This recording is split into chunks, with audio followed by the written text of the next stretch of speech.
The Rachel Maddow Show, weeknights at 9 Eastern on MSNBC. Rachel has the night off.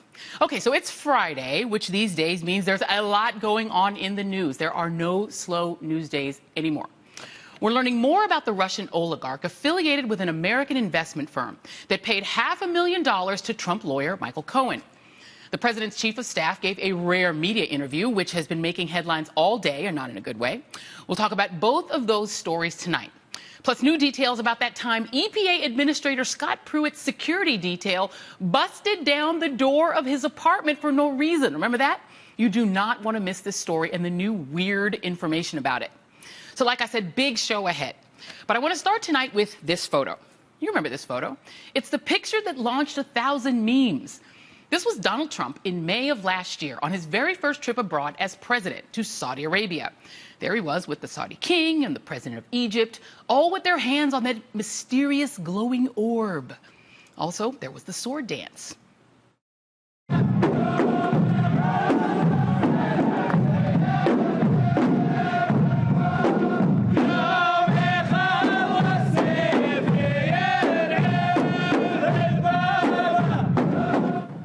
Look at him groove. It was quite a trip. And for the Trump administration, it had to be a really nice distraction because just days before that trip and that sword dance, Robert Mueller had been appointed special counsel to take over the Russia investigation and to look into Trump's firing of the FBI director, Jim Comey, earlier that month. But it turned out the Trump trip to the Middle East and the Mueller investigation were on a collision course. Shortly after Trump got back from that trip to Saudi Arabia, he completely upended his U.S. foreign policy in the Middle East via tweet by backing an aggressive move by Saudi Arabia against the nation of Qatar, a staunch American ally that hosts a giant American military base.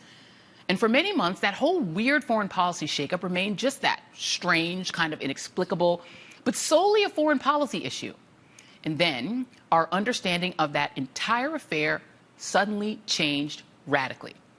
What had been, as far as we knew, two completely separate stories, Trump's seemingly seat-of-his-pants foreign policy in the Middle East and the ever-churning Mueller investigation, suddenly it turned out they were connected.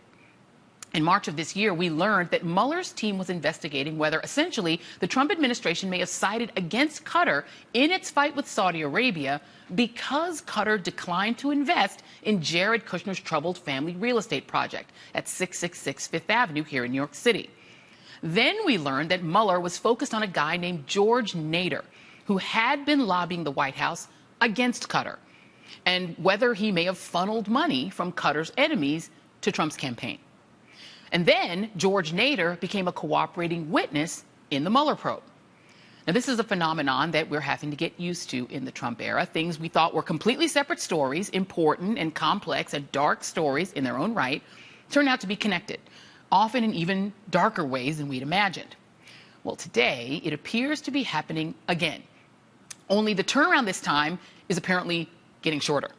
This time, we did not have to wait months for two giant, seemingly unconnected stories to merge into a larger Trump scandal. This time, it only took a week. Let us recall how this week started. On Monday evening, Jane Mayer and Ronan Farrow at The New Yorker published this deeply disturbing report of accounts by four women, two of them named on the record, who said they had been physically abused by New York Attorney General Eric Schneiderman. And in what has to be some kind of land speed record for cause and effect, Schneiderman resigned his office within hours. At the beginning of Monday night's show, Rachel was reporting on the New York story, interviewing Jane Mayer about it. By the end of Monday night's show, Rachel was reporting on Schneiderman's resignation. It was lightning quick. Now, I know it seems like that was already months ago, but that really was just Monday night. So that's how the week started. Then Tuesday brought new revelations about Trump lawyer Michael Cohen, courtesy of a document released by Michael Avenatti, the very able, very TV-savvy lawyer for adult film actress Stormy Daniels, who is suing Trump and Cohen to get out of a non-disclosure agreement covering allegations of an affair with Trump. On Tuesday, Michael Avenatti released this document, which laid out several financial transactions involving Cohen's Delaware-registered shell corporation, Essential Consultants, LLC, which was the vehicle that he used to pay $130,000 in hush money to Stormy Daniels just before the 2016 election. Now, we learned from this document that Essential Consultants was apparently so much more than just an account to pay hush money to one porn star. It paid out over $1 million to Michael Cohen himself. And it took in a lot of money, too. Hundreds of thousands of dollars from Korea Aerospace Industries, from AT&T, from global pharmaceutical giant Novartis. And these payments were last year, while Donald Trump was already president. Some of them were even this year. And yes, there was the $500,000 payment from an American investment firm linked to a Russian oligarch. And what is spooled out over the rest of the week is that all of these big companies have confirmed that, yes, indeed, they paid Michael Cohen those amounts, or in some cases much more than those amounts. And they've been frantically changing and updating their explanations for why they paid him and for what, as they come to realize that no one's buying the idea that Michael Cohen was retained by some of the world's biggest corporations for his health policy expertise or his advice on how to restructure the internal accounting systems for major aerospace manufacturers. Oh, and also Special Counsel Robert Mueller's team spoke to these companies about their payments to Michael Cohen months before federal investigators raided Cohen's office, his home, and his hotel room last month. Even tonight, this story continues to unfold, with the Wall Street Journal reporting that Michael Cohen offered his ostensible consulting services to Ford Motor Company in January of last year, but Ford said no. The Journal reports, quote, Mueller's team has since requested information from Ford about the outreach, including emails and records, and has interviewed Ford's head of government affairs, who was the person who rejected Cohen's offer. Also tonight, Michael Avenatti continues to tweet teases about further information he claims to have about Cohen's finances. So just this week, what started out as a story about hush money payments over an alleged sexual liaison became a story about some of the world's biggest corporations pouring money into the president's lawyers. What do we call it? His slush fundy LLC thingamajig. And today, it turns out that this whole sordid Michael Cohen consulting business now appears to be tied up with the story that started the week. Now, you may have seen this tweet resurface this week, a tweet that looked like a really prescient 2013-era Donald Trump predicting the Eric Schneiderman scandal. Quote, Wiener is gone, Spitzer is gone, next will be lightweight AG Eric Schneiderman. Is he a crook? Wait and see. Worse than Spitzer or Wiener. Well, it turns out not only was that tweet predictive of the actual scandal, but the way Trump may have known to tweet that today became tied to the Michael Cohen case, too. Right now, what's happening in the Michael Cohen case is that a special master appointed by the court is going through all the material seized from Cohen's office, his home, his hotel room, and making determinations about what's protected by attorney-client privilege and therefore should not be turned over to federal prosecutors. In fact, just today, the special master notified the court that she has finished going through the first batch of material, and now lawyers for Cohen and Trump have until Monday to raise any objections to her decisions. But also today, new twist. This letter was sent today to the judge in the Michael Cohen case by a lawyer named Peter Gleason. And his story is a little convoluted, so stay with me here. But here's the bottom line. Gleason says that in 2012 and 2013, he was contacted separately by two women who claimed to have been, quote, victimized by the New York Attorney General, Eric Schneiderman. Gleason tells the New York Times today that these two women are not among the four women whose accounts were reported in the New Yorker on Monday. These are two different women, two other women entirely. Gleason says that he did not refer these women to the Manhattan District Attorney because he did not believe or trust that the DA would do anything about it. Instead, and here's where it gets weird, here is what he says he did. Quote, I discussed the matter with a retired journalist by the name of Stephen Dunleavy, who suggested and offered to discuss the matter with Donald Trump.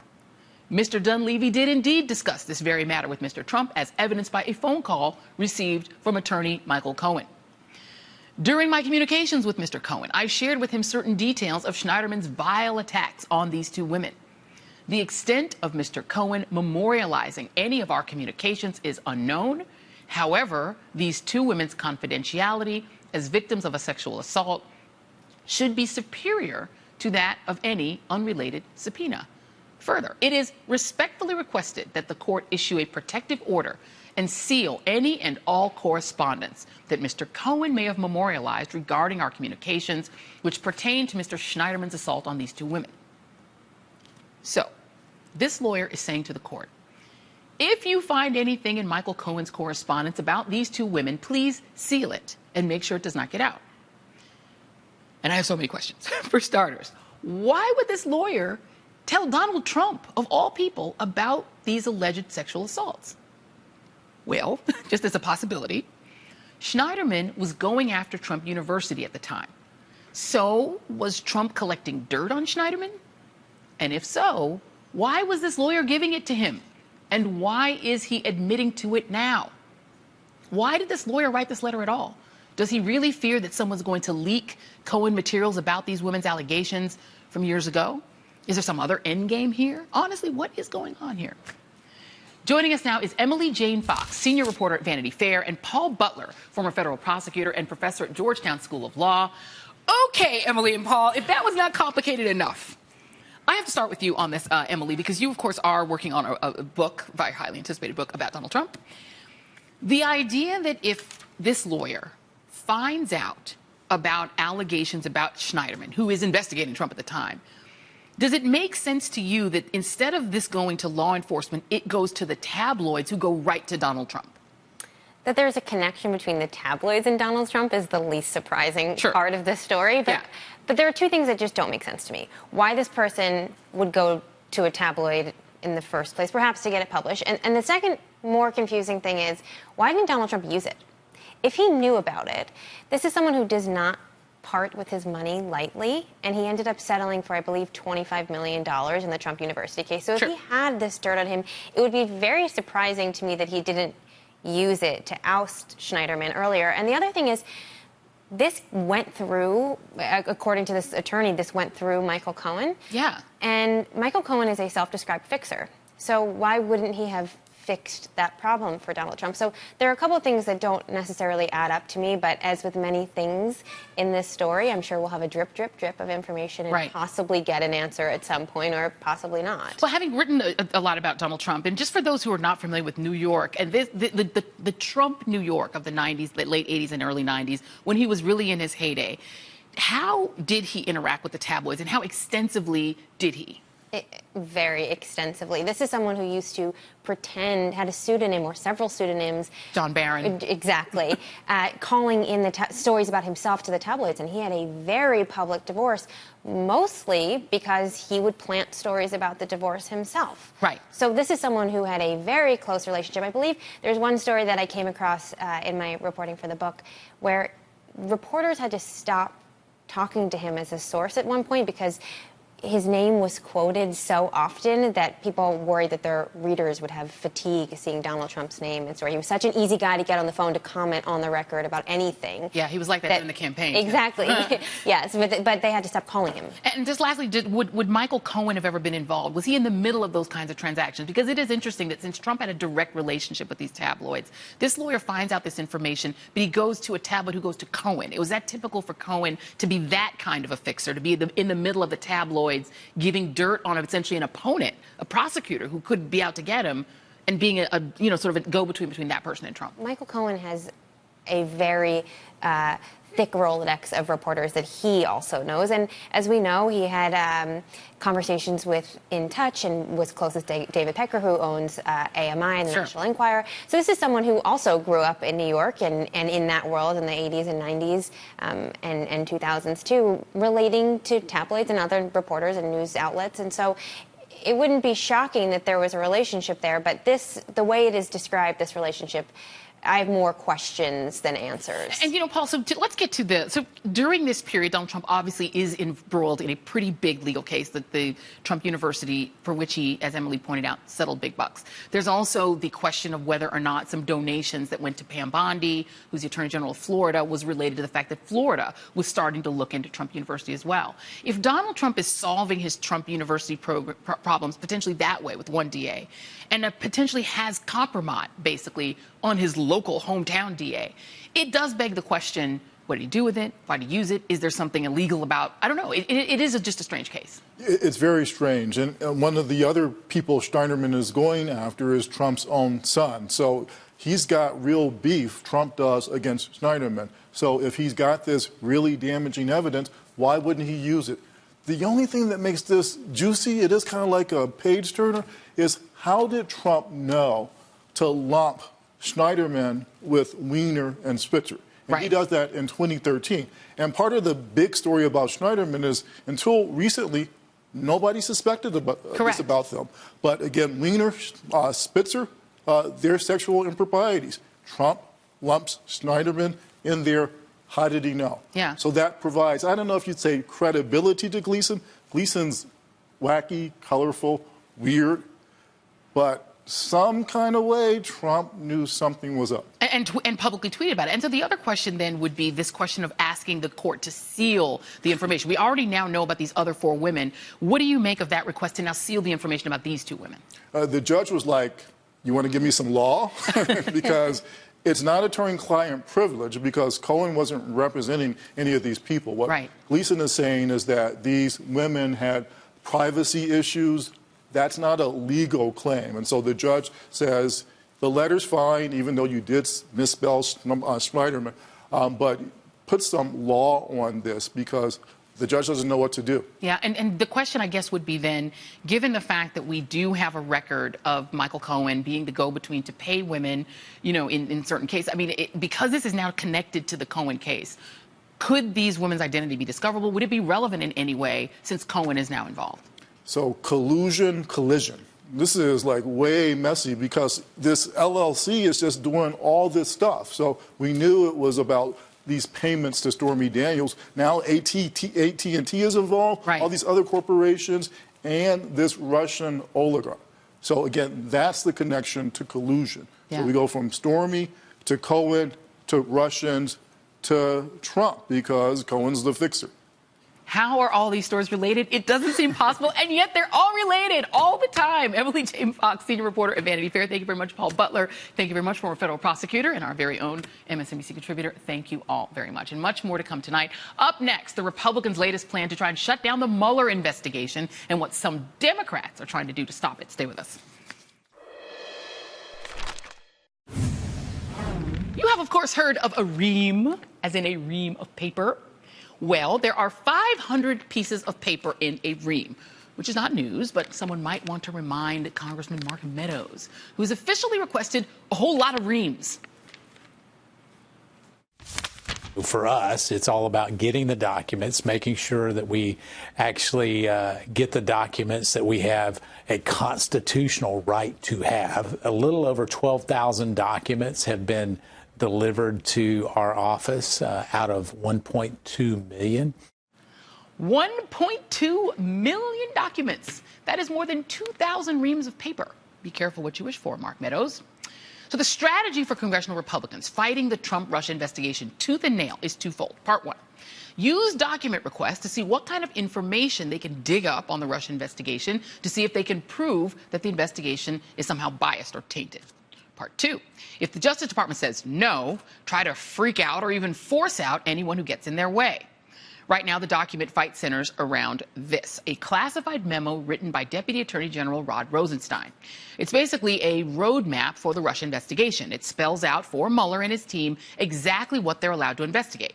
Most of it is redacted, and Republicans really, really want to know what's behind those black boxes so that they can prove once and for all that this whole thing has gotten out of hand. Total witch hunt. End it now. Republicans have tried asking nicely for that memo. They've tried writing nasty notes to the Justice Department, and now they're trying another way. There will be a request for us to audit the financial resources of this investigation. An audit. Well, that's a new gambit to try to pry the top secret memo out of the Justice Department. Republicans say that they're going to ask for a federal audit of the Mueller investigation as a way to unearth a classified government document. That is not what federal audits are for, but Republicans say they're going to try anyway. Both the White House and the Justice Department have refused to turn over that memo. They say it could endanger a top secret intelligence source. And as this standoff continues between a group of Republicans in Congress and the guy in charge of overseeing the Mueller investigation, there's a real chill in Washington right now. There's a real worry that Republicans could use this whole incident as a pretext for firing Rod Rosenstein. And so now Democrats have come up with a new backup plan. Democratic Senator Richard Blumenthal told NBC News that lawmakers in the Senate are cooking up a Plan B, a kind of last-ditch break glass in case of emergency effort to make sure the Mueller investigation can continue to run its course unimpeded, even if Rod Rosenstein ultimately does get fired. This plan has support from both sides of the aisle. It's a logistical Hail Mary to keep the Mueller investigation bulletproof, even if there is no Robert Mueller or Rod Rosenstein to keep it going. So what would that look like? And would it work? Joining us now is Heidi Przybyla, the NBC News national political reporter who broke this story today about shielding the Mueller investigation. Heidi, great to have you here. Good evening. Good evening. All right, so tell us what this plan is that Democrats and I suppose some Republicans have cooked up. Right. So as you know, Joy, Senate Majority Leader Mitch McConnell nixed Plan A. Plan A is a bipartisan bill that, by the way, has the support of many Republicans who are not known as the typical centrist reaching across the aisle like Charles Grassley. Nevertheless, McConnell says he's not bringing it to the floor. This happened in the past week or two. Members went on recess.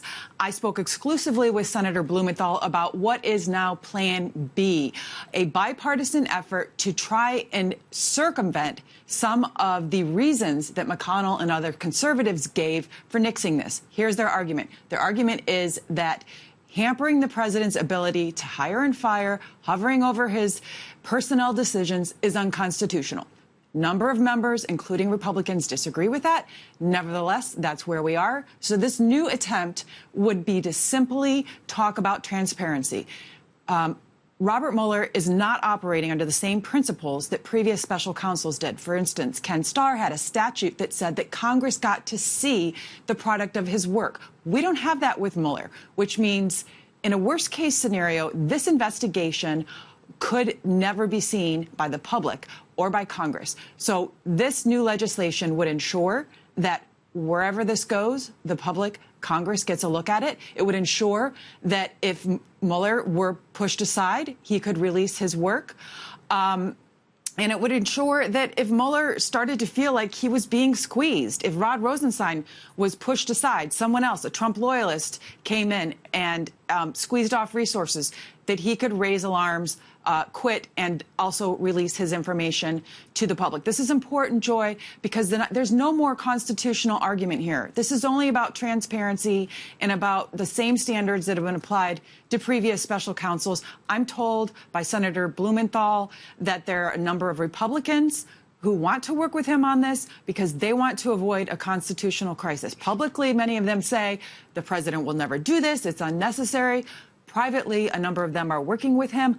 I don't have any indication yet of whether McConnell will feel compelled to bring this to the floor or whether he'll say, I will not engage on this either. Right, and they would need to do it in a veto-proof majority, obviously, because if Trump decided to veto it. But the question then would be, would Mueller or Rosenstein be able to release their report to the public and to Congress simultaneously, or would it have to go to a committee? Oh, I don't know, let's say the House Intelligence Committee that would probably just bury it. That is a great question, Joy, because according to this, and this is only a draft at this point, it would be to release it to Congress. So you're right. Even under that scenario, it's possible that we would have some hurdles in Congress, but you know how things work when Congress gets its hand on a document and there's portions of it that maybe aren't classified. The public pressure to release that report once a number of members of Congress have their hands on it, yep. I don't see it happening. Or it just leaks. More likely. Right. NBC News political correspondent Heidi Przybyla, have a great night. Thank you for being here. Thanks, you too, Joy. All right, thank you. And still ahead here tonight, it's now been exactly 1 year since Lester Holt interviewed Donald Trump, the president's last interview with a non-conservative news outlet. But someone else in the White House has talked to the press even less until now, and that's ahead. Okay, see if you can spot the pattern. Quote, after receiving the president's order to fire Mr. Mueller, the White House counsel Don McGahn refused to ask the Justice Department to dismiss the special counsel, saying he would quit instead. Quote, officials said General H.R. McMaster has stormed out of the West Wing or threatened to quit in front of his staff. Quote, Mr. Trump's chief economic advisor, Gary Cohen, warned the chief of staff, John Kelly, that he might resign. Quote, Steve Bannon even threatened at one point to quit. Quote, former Secretary of State Rex Tillerson, before he was fired by tweet, quote, was on the verge of resigning last July. FBI Director Christopher Wray reportedly threatened to resign if Andrew McCabe was removed from his job as Deputy Director of the FBI. Attorney General Jeff Sessions offered to resign when the president expressed his rage over Sessions' recusal on the Russia investigation. And Chief of Staff John Kelly has reportedly threatened to quit so many times that it's becoming his thing. Getting chewed out at work to the point of threatening to quit is becoming just another regular day at the office for this administration. A small number go through with it, like Gary Cohen. A larger number get pushed out. And there are a few on the list whose fates are still up in the air. Hello, Jeff Sessions. But the latest to join the club has a secret weapon, and that's next. So it looks like the White House will not be in the market for a new Homeland Security Secretary after all. That's despite New York Times reporting that Secretary Kirstjen Nielsen almost quit on Wednesday after the president chastised her in front of the entire cabinet for not securing the borders to his liking. But after a Homeland Security spokesman flatly denied the New York Times report, Secretary Nielsen herself released a statement aligning herself with Donald Trump, saying, quote, that existing loopholes and the lack of congressional action have prevented this administration from fully securing the border and protecting the American people. I share his frustration. This afternoon, Fox News' White House correspondent John Roberts updated the story, reporting that it was the president's chief of staff, John Kelly, who talked the secretary, his protege, and his successor at the Homeland Security Department out of quitting. Just a little over 1 month ago, the shoe was on the other foot. Back in March, Axios reported that John Kelly blew up at the president in the Oval Office and threatened to walk off the job after former VA Secretary David Shulkin was fired. Although the spat was reportedly unrelated to that day's staff shakeup. That time, it was Secretary Nielsen's turn to talk her former boss into staying on board. And it worked. Today, Kelly can celebrate being on the job for nearly 10 months. Today is also his birthday, incidentally. But March was not the only time Kelly flirted with the White House's ever-revolving door. There was that time last May when he was still Homeland Security Secretary that John Kelly reportedly threatened to quit after former FBI Director James Comey was fired. Then in October, he had to reassure everyone that he was not quitting after reports of a shouting match between him and the president. Just last month, there was fallout after NBC's reporting that Kelly had called the president an idiot for not understanding how the DACA program works. And the list goes on. According to the New York Times, Kelly would even use the threat of resigning strategically, which is interesting because in an interview that just aired on NPR today, the four-star Marine Corps general talks about taking on the White House gig as a duty. Do you have any regrets about taking this job 9 months ago? First of all, I didn't get a vote. And it took a $30,000 a year cut to take this job from what I was doing at DHS. And I say that only because I'm one of probably the few people around here that isn't really rich at my age anyways. You know, the sense of duty, it was clear from my perch at DHS that the White House was less organized than our president deserved. So when he said, I really need you to come down, what do you say? I came down. Have you seriously considered leaving? No. There's times of great frustration, mostly because of the stories I read about myself or others that I think the world of, and wonder if it's worth it to be subjected to that. But then I grow up and suck it up. Or maybe John Kelly just fits this White House. Despite reporting that he had called Trump an idiot, Kelly also sounds a lot like him in a lot of ways.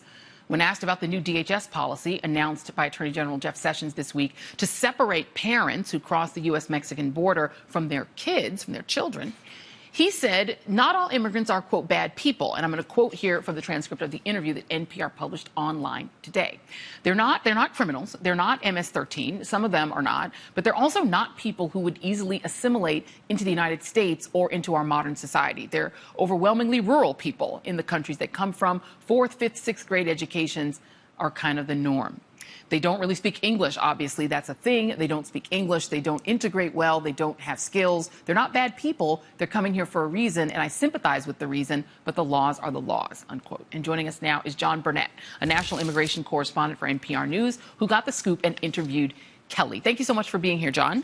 Happy to be here, Joy. Excellent. So, one of the things about John Kelly is that he doesn't do a lot of interviews, but when he does do them, he typically does them at a conservative news outlet like Fox. And right. so, sort of one of the theories of the case of Donald Trump is that when his team, when his cabinet want to speak to him, they speak to him sort of through media, through the TV. But NPR is not exactly what we think of as where Donald Trump would hear him say that he doesn't think he's an idiot, right? So I guess a lot of people are wondering, why NPR? How did you manage to get him to talk to you? Well, it's not that General Kelly picked NPR so much as I knew him from 15 years ago when he was the brigadier general in the 1st Marine Division and was moving through the southern Iraqi desert toward Baghdad. I was an embedded reporter in the headquarters battalion, and John Kelly was our briefer. And we were all in combat together and eating MREs together and sleeping in the sand together. And we all got to know each other pretty well and established a really nice rapport. And we remembered each other. And so here I am. Now I'm based in Texas, and I cover immigration for National Public Radio. And I sent a note to Mr. Kelly's office, and I said, it's me, the guy from, the Iraq War. We'd been in touch a little bit over the years, and I said, I'd like to talk to you about your views on immigration and some other news.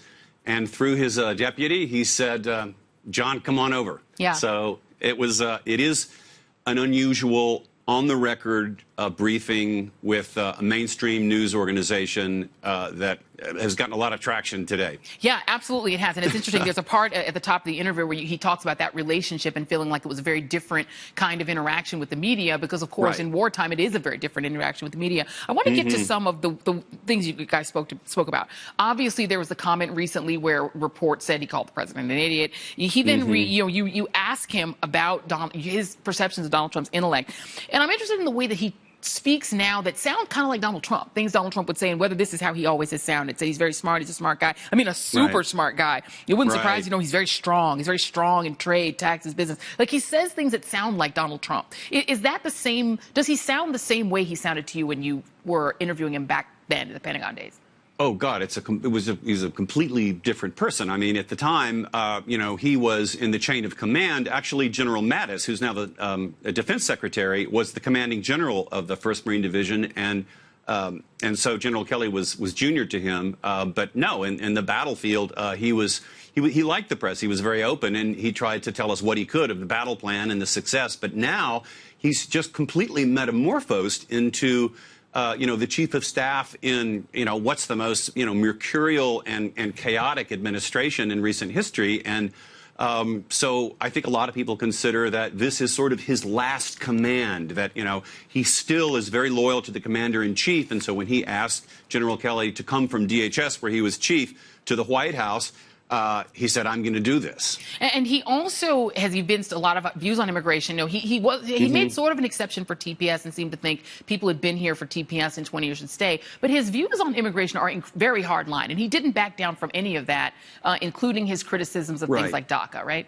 Yeah, Joy, it was really interesting. He was sort of nuanced. I mean, and that's what I really appreciated, having 25 minutes with him to sort of to work through some of these. For instance, he said, on the one hand, not all immigrants who come across the border illegally are criminals and are bad people and are MS-13. And so he was, that's definitely sort of more moderate than what you hear from this extreme rhetoric from the president. And then in the same section of the interview, he said, but in these, that we, they're not assimilating, they're not speaking English. And there have been a lot of comments in Twitter and online that, General Kelly's own family from the Brighton section of Boston, his father was Irish, his mother was Italian, his great-grandfather was a wagon driver who was reportedly illiterate Italian, didn't speak English. His maternal grandmother had a fruit cart. She didn't speak English either. So some people have said, before he criticizes immigrants who don't assimilate to their liking, perhaps he should look back at his own family tree. Yeah, there are a lot of ironies there, but congratulations on a pretty extensive interview, and everyone's already taking a look at it, so people who haven't should do so. John Burnett, Southwest correspondent for NPR News. Really appreciate your time. Thank you. You bet. Thanks. And it may be Friday, but there's still a lot of news to get to, really, tonight. Stay with us. In 2014, the FBI's Boston field office issued a rare public warning. It alerted tech companies and universities in the Boston area to the, quote, possible perils of entering into joint partnerships with foreign venture capital firms from Russia. These partnerships, the FBI said, were primarily promoted by the Skolkovo Foundation, a Russian organization promoting startups and often described as Russia's answer to Silicon Valley. As the FBI warned, quote, the foundation may be a means for the Russian government to access our nation's sensitive or classified research, development facilities, and dual-use technologies with military and commercial applications. The head of that foundation that the FBI warned about 4 years ago is this man, Russian oligarch Viktor Vekselberg. Vekselberg's $15 billion fortune currently puts him at number 75 on the world's richest list. As such, he is closely connected to Russian President Vladimir Putin. Unlike other oligarchs, Vekselberg is not believed to have ties to Russian organized crime. And though there is disagreement about whether he's a member of Putin's inner circle, he certainly interacts with the Russian president on a regular basis. He sat at the table next to Putin at the infamous RT dinner in 2015, the same one attended by Trump's former national security advisor, Michael Flynn, and Green Party candidate Jill Stein. That FBI warning about Vekselberg's foundation 4 years ago was dug up today by Tim Mack at NPR. Vekselberg has been in the news a lot lately. Most recently, his name appeared in documents released by Stormy Daniels' lawyer, Michael Avenatti, alleging that the U.S. affiliate of Vekselberg's company, Columbus Nova, paid $500,000 into a shell company controlled by Michael Cohen. Columbus Nova has denied that those payments to Cohen had anything to do with Vekselberg, although the company's CEO happens to be Vekselberg's American cousin, Andrew Intrater. And Intrater, the American cousin, donated $250,000 to Donald Trump's inauguration committee, a donation that has attracted the scrutiny of special counsel Robert Mueller. Vekselberg and his cousin both attended Trump's inauguration, where they reportedly met with, who else? Trump's longtime attorney and fixer Michael Cohen. Vekselberg was one of 7 Russian oligarchs sanctioned by the government in April for his close ties to Putin. Separately, the New York Times reported last week that Vekselberg was questioned by federal agents working for Mueller after he stepped off a private plane at a New York airport earlier this year. Vekselberg has not been identified as a suspect in that investigation, and he has not been charged or accused of any wrongdoing in connection with the investigation into Michael Cohen. But his ties to the Kremlin and his newly resurfaced connection to a warning issued by the FBI 4 years ago continue to raise questions. And joining us now is Dr. Mike Carpenter, former director for Russia at the National Security Council during the Obama administration and senior director of the Penn Biden Center for Global Diplomacy. Dr. Carpenter, thank you very much for being here tonight.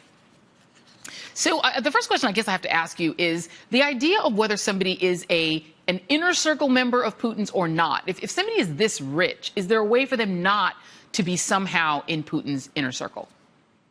Well, so someone like Mr. Vekselberg is probably not best friends with Vladimir Putin, but I think the question is actually irrelevant because if you have $15 billion in Russia today, you must do the bidding of the Kremlin when the Kremlin calls on you. And in fact, you probably go out of your way to do good deeds to make yourself in the good graces of the presidential administration. And certainly Mr. Vekselberg has shown that he's willing to be the Kremlin's money man, that he's willing to do their bidding when they call on him. And there's, there are all these ties, right? So you have Vekselberg and his cousin, whose company gives money into the inaugural fund. Apparently, they both attend the inauguration. But then there are other things, right? So you have Vekselberg and Wilbur Ross were co-investors in the Bank of Cyprus. Ross and Vekselberg were each major investors in the Cyprus bank, linked to dirty Russian money, a connection that Ross tried to downplay when he faced confirmation last year. Is this just one more instance where because Trump and Cohen and others just knew so many Russians and were doing different levels of sort of business or deals with them, that this is just sort of inevitable? Or is there something we should be noting about the fact that he's also tied up with the Bank of Cyprus? Well, this is a classic case of how the Kremlin uses oligarchs to export corruption on the one hand, and on the other hand, to co-opt Western political, business, media, cultural elites. And oftentimes it's very difficult to tell which one of those things is going on. And so, for example, Mr. Vekselberg's investment in the Bank of Cyprus may have been purely a commercial venture that was meant to enrich himself and his entourage. Right. Or maybe it was something more than that. I mean, we know for sure, for example, that Mr. Vekselberg's investment in the Skolkovo Innovation Center outside of Moscow was meant to curry favor with the Kremlin. This was a project that was essentially co-opted after a certain period of time and became a means for trying to pilfer U.S. intellectual property and particularly dual-use technologies that have a civilian and a military application. So in that case, Vekselberg was doing the Kremlin's bidding. In other cases, he's just trying to get rich, and it's very hard to tell them apart. Yeah, and you don't get sanctioned, you don't get on the U.S. sanctions list for nothing. Mike? Well, that's the thing. And by the way, I should point out that Mr. Vekselberg was sanctioned in connection with Ukraine. And so, although, I've been out of government now for over a year, I highly suspect that there is some intelligence that points to Mr. Vekselberg's involvement in something that is Ukraine-related, because that was the rationale, that was the executive order that was cited when he was sanctioned last month. The plot thickens. Mike Carpenter, former director for Russia at the National Security Council during the Obama administration. Thank you very much. Have a good evening. Thanks. Thank you. And the news has been running so fast today, we are turning to Ferris Bueller to help us catch it. Really? That story's next.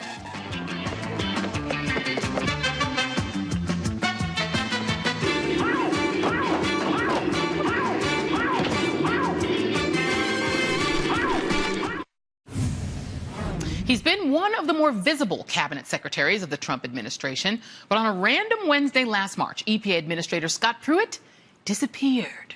According to the New York Times, Pruitt was not feeling well. He told his staff he was groggy, that he had a headache. The next day, he was still feeling crummy, so he ducked out of work early. And that's when he kind of just dropped off the face of the earth. Quote, on March 29th last year, Scott Pruitt had vanished for several hours after reporting to his staff that he was feeling ill. Mr. Pruitt's staff made repeated phone calls to him that went unanswered. Scott Pruitt's security detail rushed to his condo, the one owned by the energy lobbyist, to make sure he was okay. They tried calling him. They tried pounding on the door, thinking he might be unconscious. So finally, they just straight up broke down the door. And what they found on the other side was a very confused EPA administrator waking up from a nap. Oops. The EPA ended up footing the bill for that expensive nap. They charged taxpayers $2,500 to replace the front door that they busted down. Now, this has been by far one of the stranger Scott Pruitt scandals, even notwithstanding the secret phone booth. But now the New York Times has filled in some of the blanks with emails that they've obtained from the EPA through a Freedom of Information Act request. We now know what time Scott Pruitt's security detail came charging through his front door at 5:20 p.m. on March 29th. An official writes, quote, redacted is on site and breaching redacted door to gain access. 37 minutes later, the whole thing is done and dusted. 5:57 p.m., quote, all good except for a couple of doors we'll have to pick up the tab for. Okay, so Scott Pruitt tells his staff he's sick. He leaves the office. Several hours go by. No one can track down the boss. And so a last-ditch effort to make sure Scott Pruitt is not in some sort of serious distress. At 5:20 p.m., they bust down his door and find him sleeping in his bed. That's the timeline. And frankly, it just makes me want to ask a million more questions. Because take a look at this. A watchdog group called American Oversight has obtained the phone logs from Scott Pruitt's desk phone in his office at the EPA on the day he reportedly went missing. The day his door got smashed down a little after 5 p.m., he made two phone calls, one at 8:04 in the morning and one at 4:11 p.m. 4:11 p.m., an hour before his security busted into his condo because he had reportedly vanished for several hours. Hey guys, did anyone think to check his office phone, his office? Was it like the scene in Ferris Bueller's Day Off where he rigs the basketball trophy to make the dummy on his bed move like he was in the bed when someone opens the door? The security guys smashed the door and didn't see the fake Scott Pruitt roll over, and they're like, oh, sorry, Mr. Administrator. We see you're just napping. We'll get right out of your way, out of your hair, and let you sleep. Sleep tight, sir. Or was it like that other scene in Ferris Bueller, where he quick hangs up the phone and runs from his office to his house to slip into his PJs and into the bed before they break down the door? Now, we have no idea who made that phone call from Scott Pruitt's desk phone. For all we know, maybe the EPA doesn't have enough phones, and they all share a phone. We reached out to the EPA to ask who made that phone call from Scott Pruitt's personal desk phone, and we did not hear back. But for now, we have very conflicting evidence about whether or not Scott Pruitt was actually missing in the hours before his security detail took a hatchet to his front door. He was either vanished or he wasn't vanished. And that does it for us tonight. The Rachel Maddow Show, weeknights at 9 Eastern on MSNBC.